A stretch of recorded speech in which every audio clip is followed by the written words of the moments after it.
Dead on the spot ang isang motorcycle rider na sumemplang dahil sa malubak na bahagi ng Maharlika Highway sa San Miguel, Bulacan itong July 30. Ayon sa pulisya, biyaheng norte ang rider.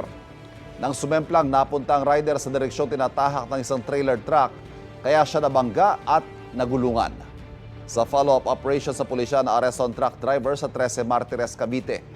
Itinanggi ng driver na siya nakabangga dahil 9 p.m. daw nangyari ang insidente pero 3 p.m. pa lang nakadaan na siya sa San Miguel. Sabi ng ilang residente sa San Miguel, marami pang ibang motoristang na-aksidente dahil sa mga lubak sa Maharlika Highway.